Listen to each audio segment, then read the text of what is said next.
Good morning. Welcome to United First Parish Church. Whoever you are, whomever you love, wherever you are on your journey, welcome to our Unitarian Universalist spiritual community. It is good to be together this morning. As we gather, we acknowledge that we are on the traditional lands of the Neponset Band of the Massachusetts tribe, a people who have lived here for generations and who live here to this day. I'm the Reverend Rebecca Froom, lead minister here at UFPC, and my pronouns are she and her. Friends from near and far, folks joining us in our stone temple and folks joining us over Zoom, welcome. First-time visitors, returning newcomers, and members and friends, welcome. If this is one of your first times worshiping with us and you feel comfortable, I invite you to raise your hand up high so our ushers might bring you a small token of welcome. Any visitors today? Okay, well, with your hands up or your hands down, know that in the parish hall we have a welcome visitors table where you can find more information about our faith tradition and congregation and fill out a connection card. Today's service is ending with our annual holiday tradition, one of our annual holiday traditions of Decoration Sunday. Yesterday, around 20 people gathered to help decorate the sanctuary in the parish hall underneath the leadership of Claire Fitzmaurice. Claire, we're going to give you a round of applause. This woman is this magical combination of creative and organized, which lets us really decorate. So special thanks to Claire and to the whole flower committee, including Pat and Allegra and Katie, who the flower committees also put together this wonderful Advent display behind me. So today, now that the sanctuary is decorated, mostly decorated, we're going to do the final decking and trimming of the halls at the end of the service as we sing Deck the Halls. Our children will return to us to help decorate the sanctuary, the pews, and then lead us into the parish hall where we will decorate the Christmas tree. So I look forward to greeting folks after the service at the Christmas tree rather than right here at the side of the sanctuary. We have a great team of folks making worship happen today. In addition to our flower committee doing this work, beautiful work behind me, our greeters and ushers include Albert and Paul, Bill and Marilyn. We have Tony Winters on the keys and also the strings. Our live stream team is Carl and Noel. And I'm joined by our ministerial intern, Ann Parsley, here at the front.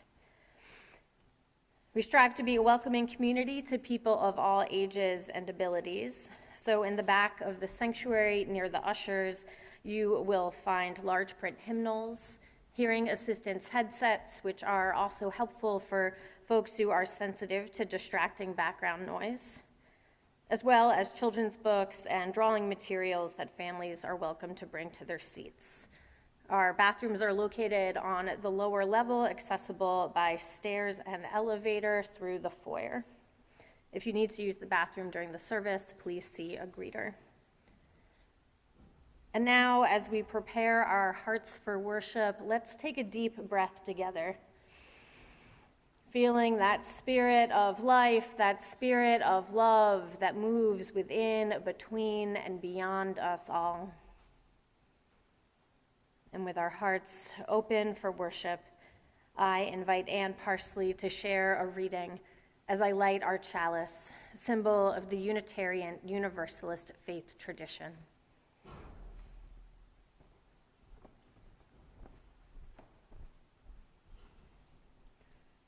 The words of our chalice lighting today are by Atticus Palmer.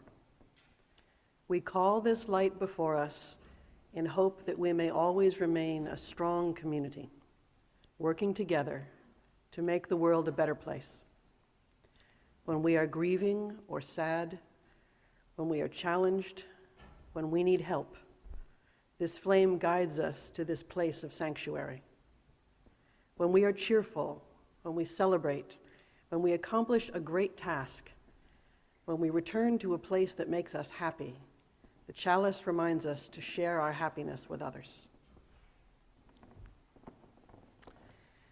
Please rise now as you are willing and able, and join in reading our congregation's covenant. The words are found in your order of service.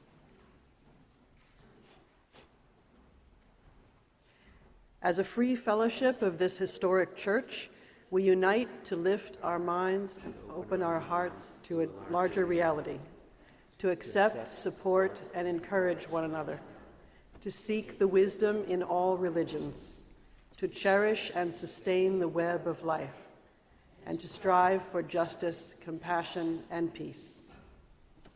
Now let us greet one another in the spirit of fellowship and peace.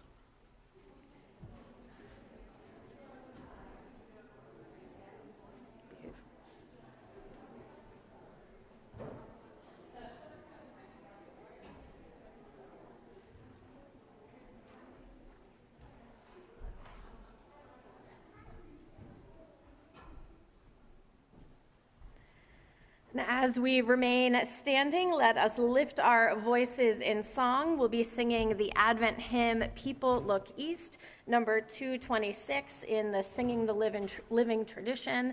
And for folks joining us over Zoom, we're pasting hymn lyrics and responsive and unison readings in the chat as we go. Let's sing together.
You may be seated, and I invite Beth Cook to come forward and read our Advent wreath lighting words by Megan Visser. Thank you. Good morning. This morning marks the second Sunday in the season of Advent. In the Christian tradition, Advent is the beginning of the church year, recognizing the transforming power of God in the world and looking forward to the birth of Jesus in celebration of spiritual light.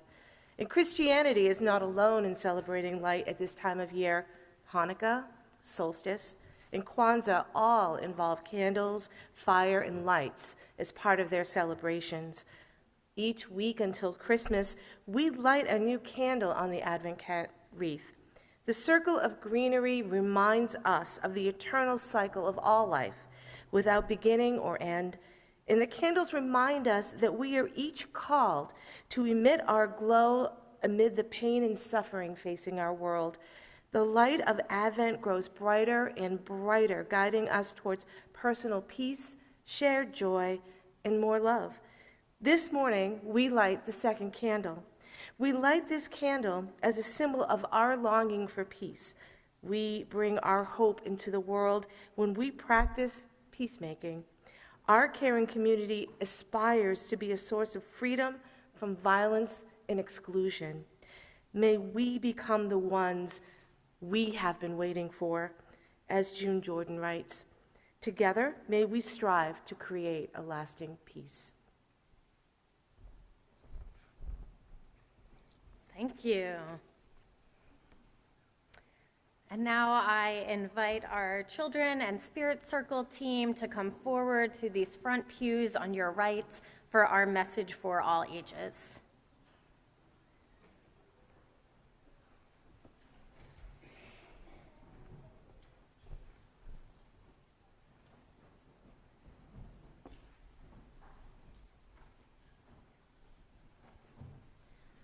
Good morning.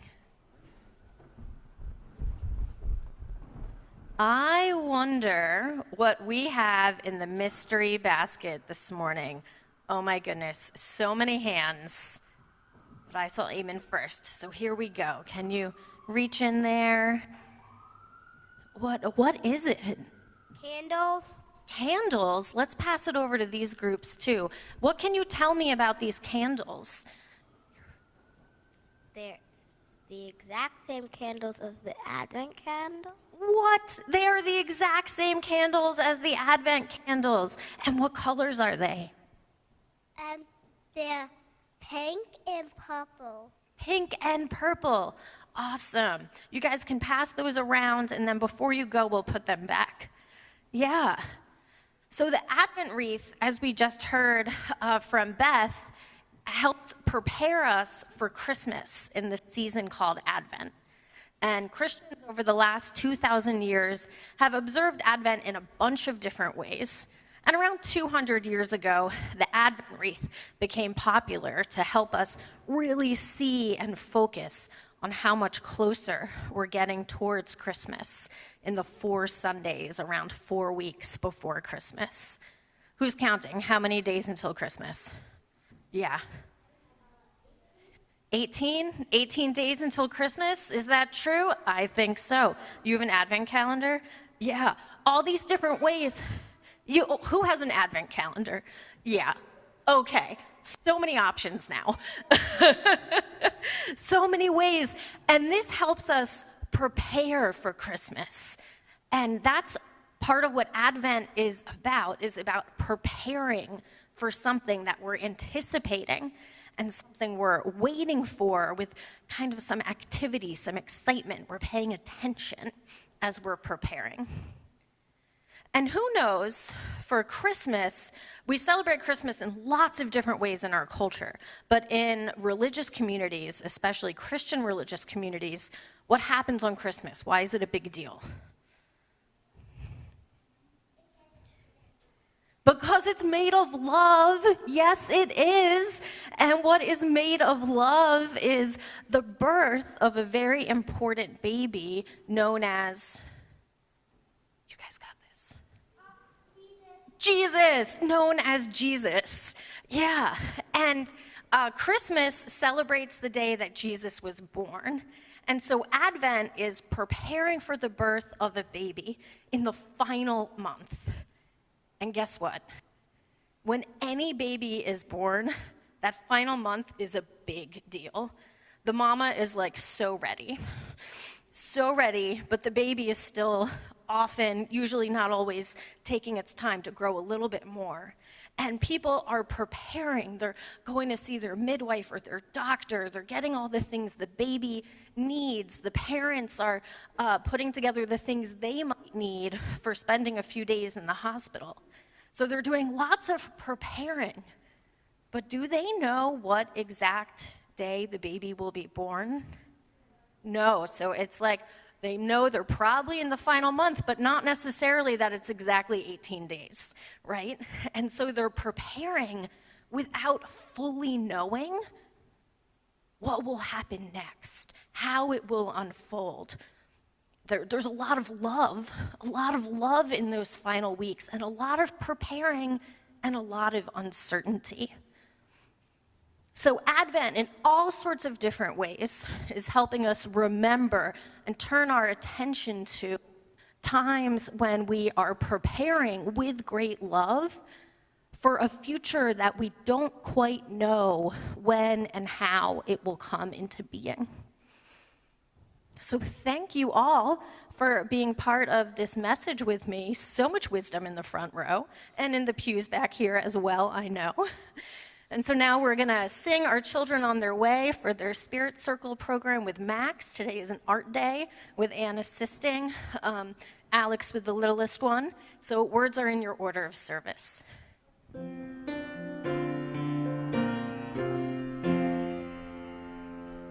As you go, make voice around you. As you go, go in peace. Now our love is with you always. As you go, as you go.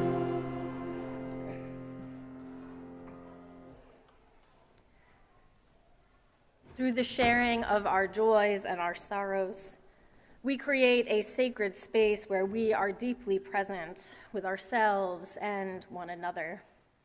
This is a time for us to briefly, and I'm serious about that, folks, briefly, yet open-heartedly, share those life milestones that fill our hearts with joy, or those sorrows that fill us with heartache. If you have a joy or a sorrow to share in a moment, please come forward to this microphone. Alternatively, you can raise your hand and Marilyn will bring the microphone to you and just point it right towards your mouth if you're using this one. And for folks joining us online, you can write your joys and sorrows in the chat and we will share them here in the room. Those joys and all of those sorrows that we hold silently in the sanctuary of our hearts. May the light of these candles and the compassion of this community remind us that wherever we are on our journey, each of us is worthy of love, and each of us is able to love. Let us take a deep breath together, feeling again that spirit of life and love, that breath that is always there to ground and guide us. Breathe in, breathe out, perhaps rolling your shoulders back, finding a seat that is both strong and open. Breathe in, breathe out, feeling the seat and the ground beneath you. And here in this place that we make holy together, let us share a time of meditation.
Will you lift your hearts and join me in the spirit of prayer, listening in these words for the language of faith most meaningful to you? Eternal presence, known in many ways, known by many names, we gather this morning as a community of many ages and generations, celebrating birthdays, remembering childhoods long past, aware of the generations that have preceded us and the generations that will follow.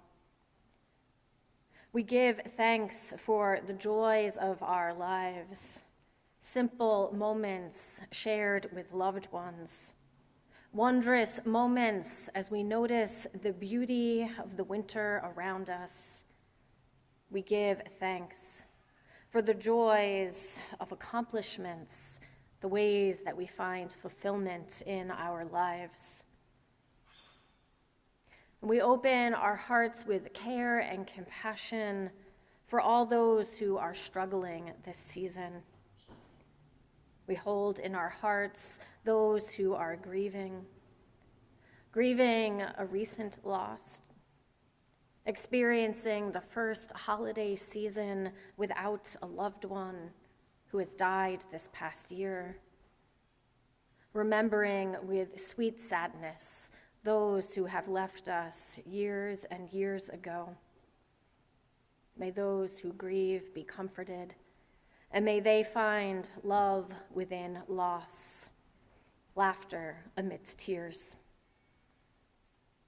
We hold in our hearts all those struggling with their health, especially Ileana, as she begins this long journey with cancer. May she and all who struggle in their health be granted comfort and strength. May they be surrounded with love, and may their caregivers too be surrounded by love. Source of our being, source of our goodness, in the words of Kate Lohr, we hold in our hearts the dream of peace. Peace in our world, in our communities, and within ourselves. May the light of love shine brighter than the shadows of fear. May the strength of compassion overcome the weight of division. In a season that calls us to remember the holy in every life, we pray for the courage to be peacemakers, to mend what is broken, to heal where there is hurt, and to nurture understanding where there is discord. As we light candles this season, may their gentle flames remind us of our shared humanity, a truth deeper than any boundary. May we hear the whisper of peace in the stillness of long winter nights, the soft light of short winter days. A promise carried by the breath of hope and born anew in every act of kindness. We pray this for love's sake. Amen, and blessed be.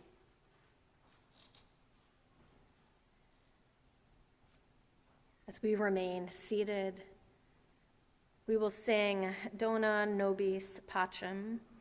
It is 388 in the gray hymnal if you want to follow along, but it's literally those words. We're going to sing it in unison 3 times, this ancient Latin prayer of a song that comes to us from the Catholic tradition.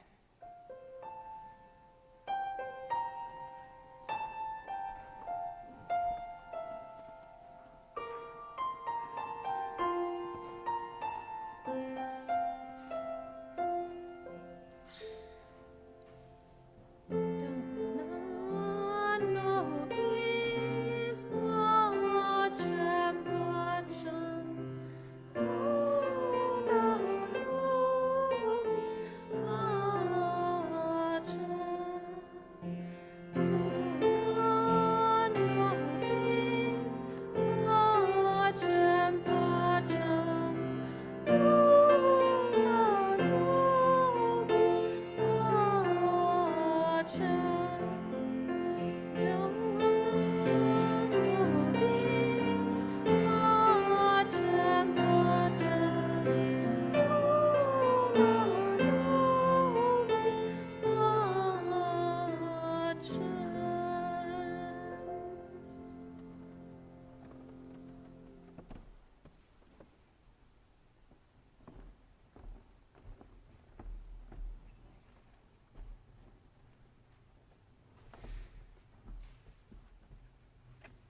We have two readings this morning for Advent.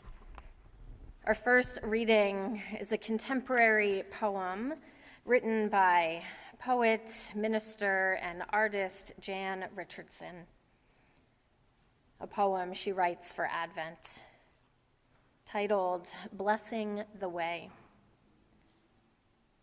With every step you take, this blessing rises up to meet you. It has been waiting long ages for you. Look close, and you can see the layers of it, how it has been fashioned by those who walked this road before you, how it has been created out of nothing but their determination and their dreaming, how it has taken its form from an ancient hope that drew them forward and made a way for them when no way could be seen. Look closer, and you will see this blessing is not finished, that you are part of the path it is preparing, that you are how this blessing means to be a voice within the wilderness and a welcome for the way.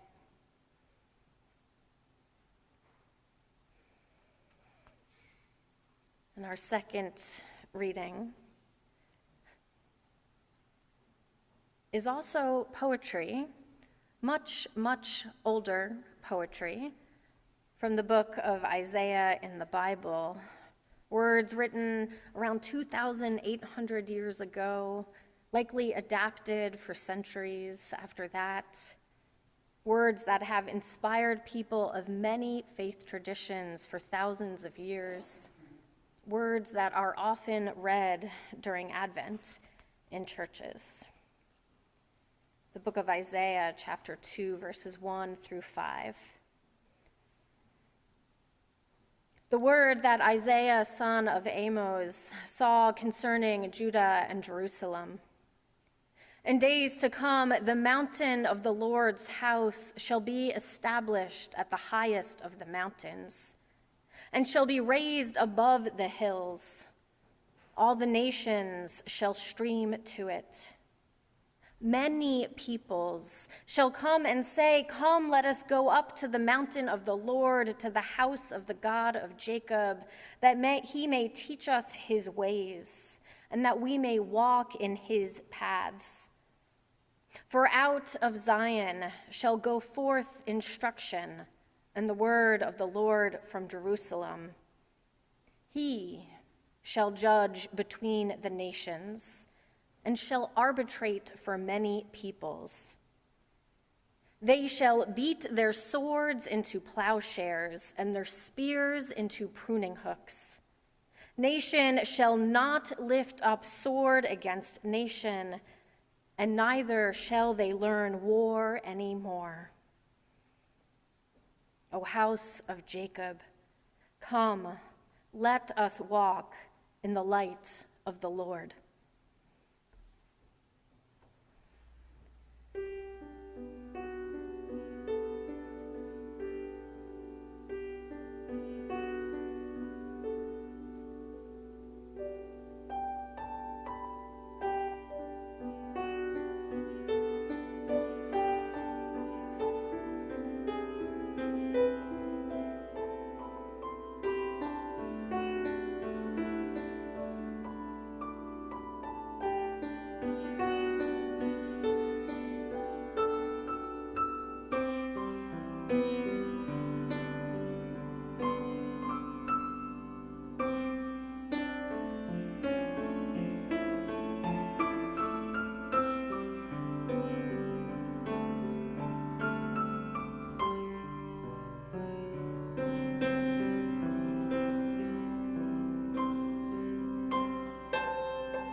There are many paths in the Blue Hills, just west of here.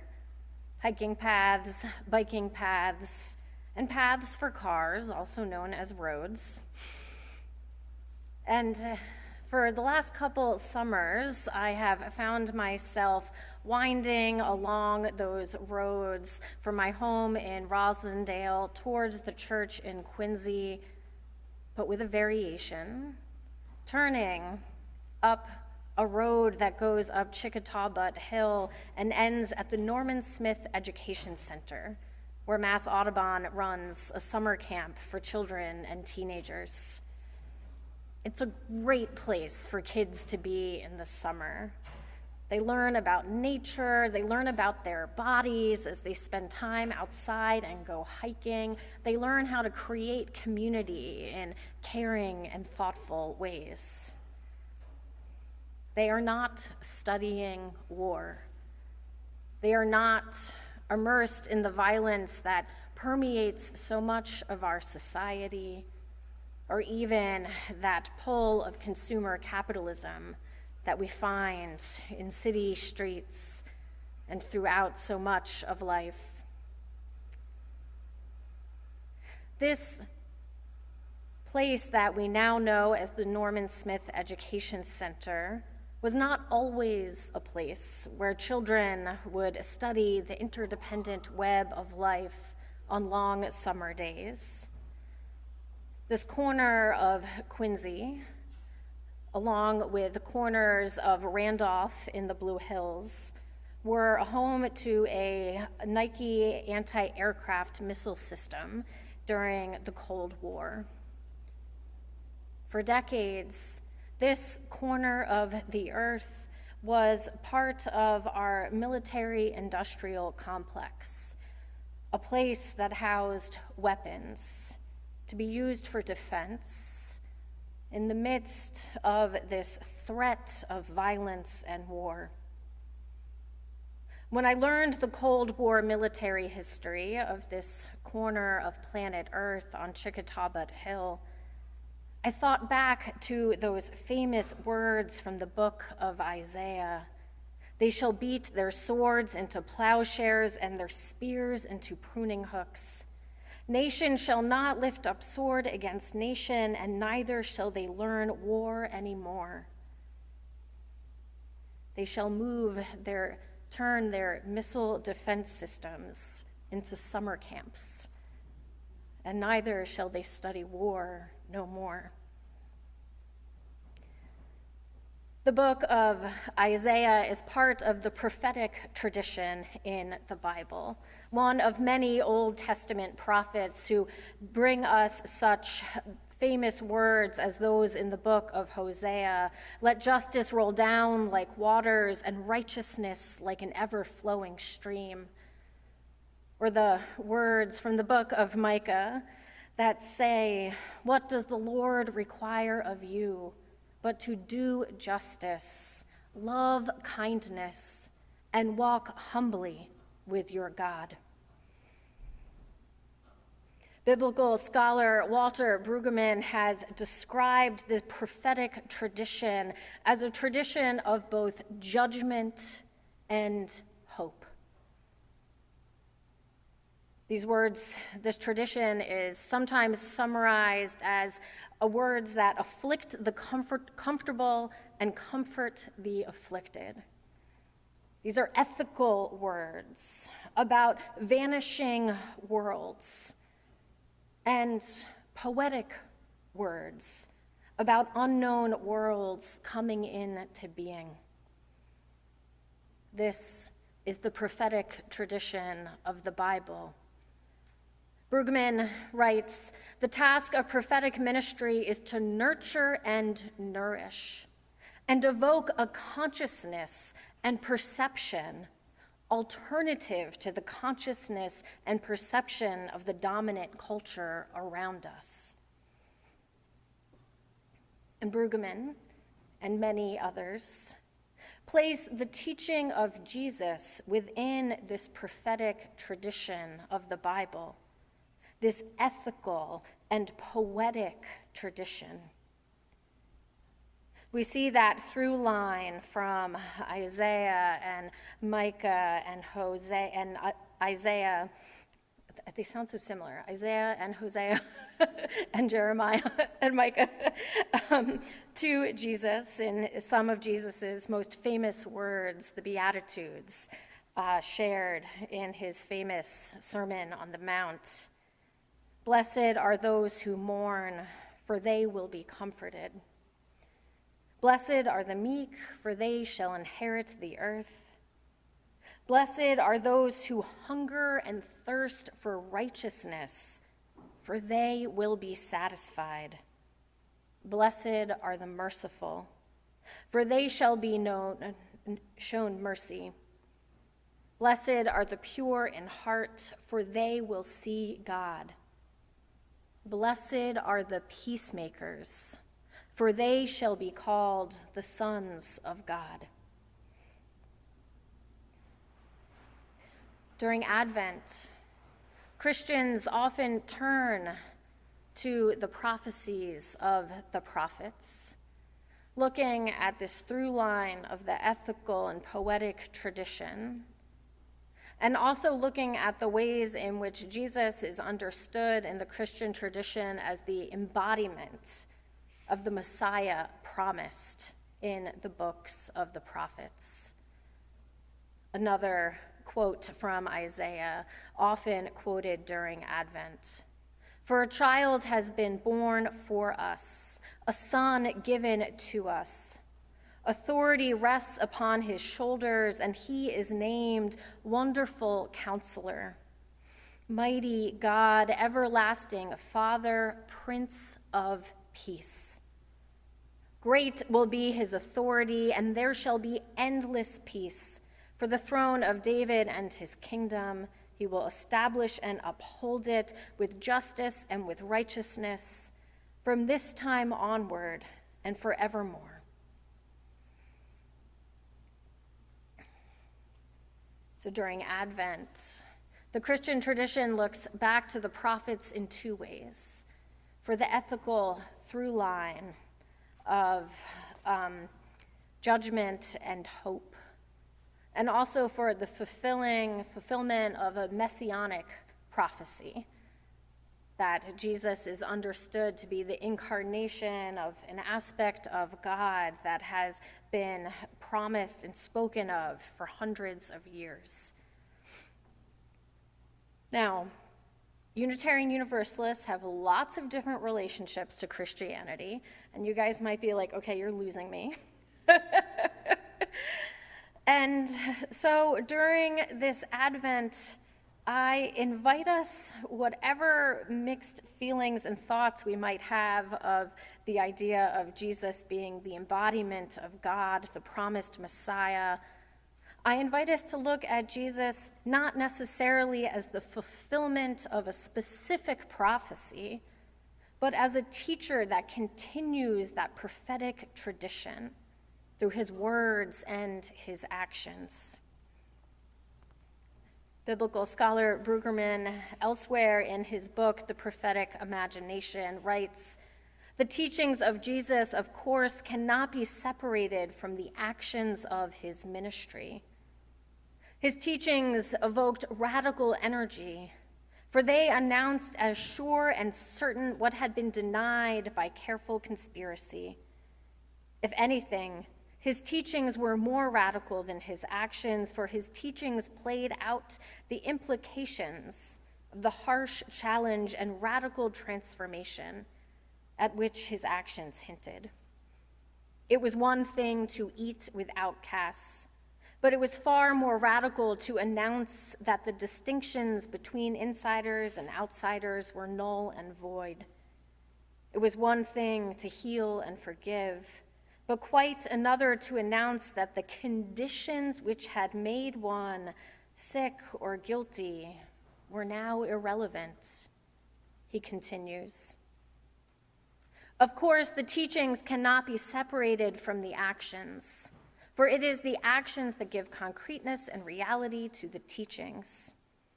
The teachings, like the actions, are shattering, opening, inviting. They conjure futures that had been closed off, and they indicate possibilities that had been defined as impossibilities. They conjure futures that had been closed off, and they indicate possibilities that had been defined as impossibilities. We see, again, this interplay between judgment and hope in this prophetic tradition. So many of the prophets in what Christians know as the Old Testament were writing in times of upheaval or displacement or war. The realities around them were not necessarily hopeful. There were realities of war, there were realities of oppression, there were realities of big gaps between those in power and those not in power. And of course, the story of the life of Jesus also happens in a time of political unknowns, a time of oppressions, a time where some had much more power than others. And so Christmas, Advent, always arrives as an invitation to consider possibilities, even in the midst of the realities we find ourselves in, to consider possibilities for hope, for peace, for joy and love, even as we acknowledge all that is wrong and hurtful and hopeless and violent and despairing and hateful in the world around us. So this Advent, I invite us to think about how we might place ourselves in this prophetic tradition that goes from Isaiah to Jesus to Martin Luther King and so many others, and onwards to us. As Jan Richardson wrote in her poem, "Look closer, and you will see this blessing is not finished, that you are part of the path that it is preparing." So how do we prepare ourselves for peace in this society filled with so much inequality, in this society where we see violence taking so many forms, from big acts of war to words that injure us and divide us? I turn again to those poetic words from Isaiah. They shall beat their swords into plowshares and their spears into pruning hooks. I think about that green corner in the Blue Hills where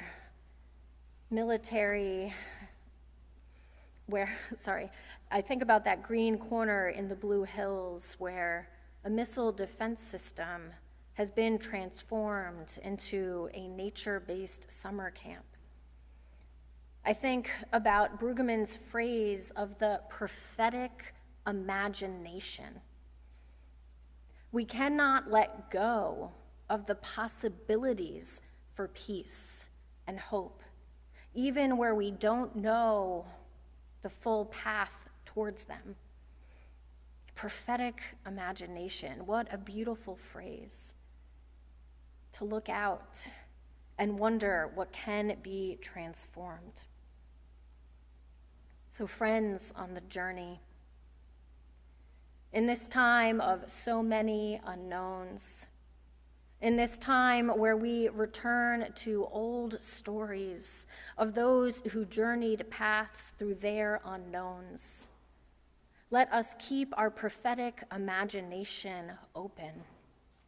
Let us look around honestly to acknowledge all of the hurts around us, and let us look around with hope to find one another here on this path as we strive for justice, compassion, and peace. May it be so. Amen, and blessed be.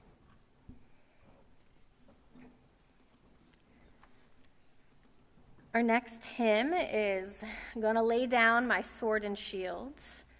It was first crafted as an African-American spiritual. It then got new life as a protest song, as a peace song during the Vietnam War. It is in our hymnal, but we're not going to sing that version. We're going to go Pete Seeger style and sing this hymn on guitar. And Pete Seeger wrote the final verse that we'll be singing. The words are in an insert in your order of service, or you can just follow along as Tony leads us in the song. All right, Let's rise.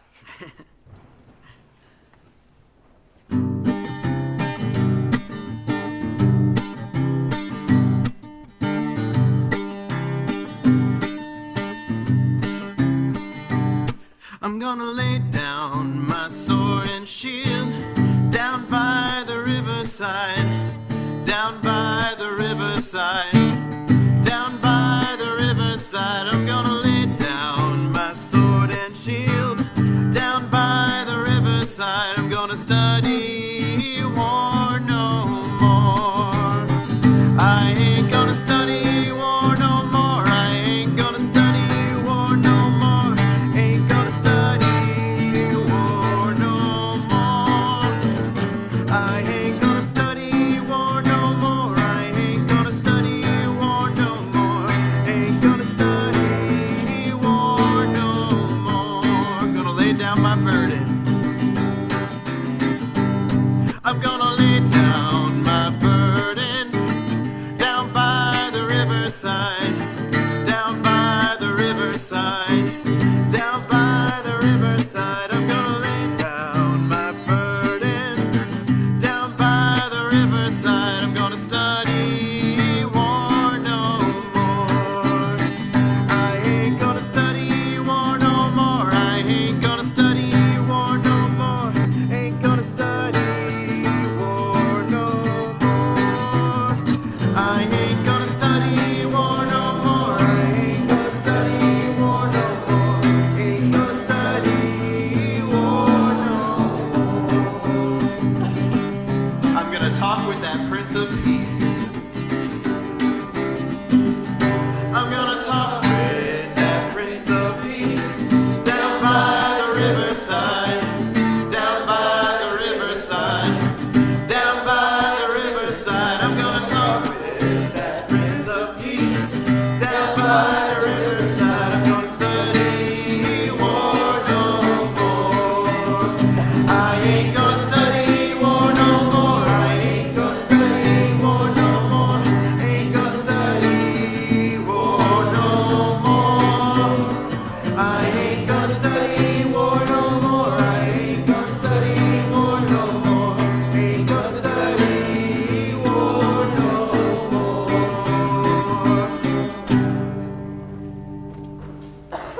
You may be seated. We drank from wells we did not dig, and we worship in a sanctuary we did not build. As a democratic congregation, our church is sustained through the gifts of our members and friends, past and present.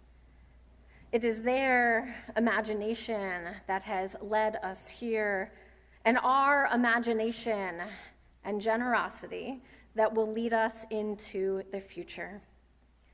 You can give online by going to ufpc.org and clicking on the donate button, or by placing a contribution in the offering plate.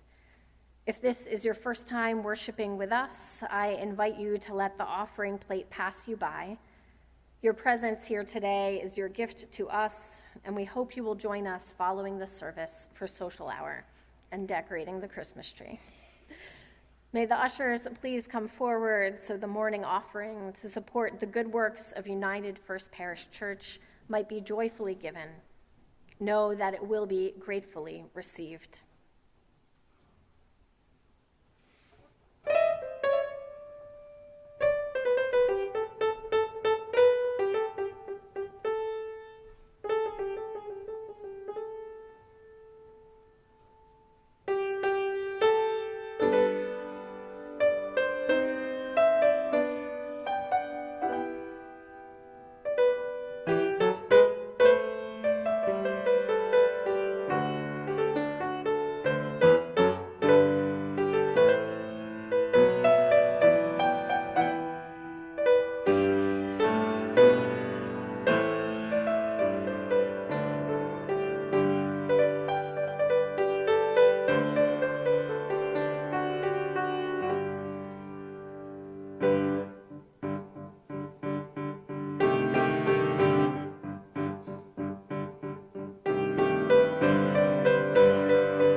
Thank you, Tony. Here at United First Parish Church, we gather in many ways to nourish the spirit, put our faith into action, and to share our creativity and gifts of leadership. As always, you can read about our ongoing and upcoming programs in your order of service announcements. If you'd like to get on our email list to get those announcements over email, you can fill out a connection card in the parish hall. So we are in the holiday season, so we got lots of annual traditions coming up and a couple new things as well. Next Sunday is our Nativity holiday pageant and during worship, and then a potluck after worship. So in the parish hall, there is a sign-up sheet for something you want to bring to the potluck, and you can also see Marie Louise, I believe, about signing up to be in the Nativity pageant, or you can email our Director of Religious Education, Elizabeth at dre@ufpc.org. You're like, but I'm not 11. That's cool. We do some very multi-generational casting in this congregation. We usually, the folks crawling on the ground as sheep tend to be children, so you don't have to do that. But we have wise men, we have smart queens, we have angels. The sheep often have parents who are shepherds, so there are lots of options for how to be part of the nativity pageant. Great fun. Also in the parish hall, near where you can sign up for the potluck and the nativity pageant, we will be selling tickets for Winter Sing. Winter Sing is a new collaborative endeavor with Quincy Choral Society. It's going to be on December 21st, 2 Sundays from now in the afternoon. It's going to be part performance. We're going to have like 70 singers up here, and part sing-along for folks to sing holiday, Christmas carols and other holiday songs. There is a suggested donation of $20, but like it is suggested, so pay what you can. Children are free, and it's going to be a great time of singing together, followed, of course, by hot chocolate. And the final thing to sign up for in the parish hall is we are in the midst of our every 3 years ministries survey. That's part of the evaluation for both me as your lead minister and for the congregation to reflect together on the congregation's work and ownership and accomplishments in different areas of ministry. If possible, we'd love for you to fill it out online. It's a Google form. You've had the link in your email, and there's a QR code on the table. For folks who are like, nope, don't do it online, we have paper copies as well that our Committee on Ministry will then lovingly transcribe into the online survey. So again, if possible, fill it out online. But really, we just want you to fill it out whatever way works for you. And then ongoing programs are listed in the announcements. So that's enough, right? Just a few things we're doing in December. But oh wait, it's almost time to deck the halls. Again, let's rise in body or spirit for our words of benediction.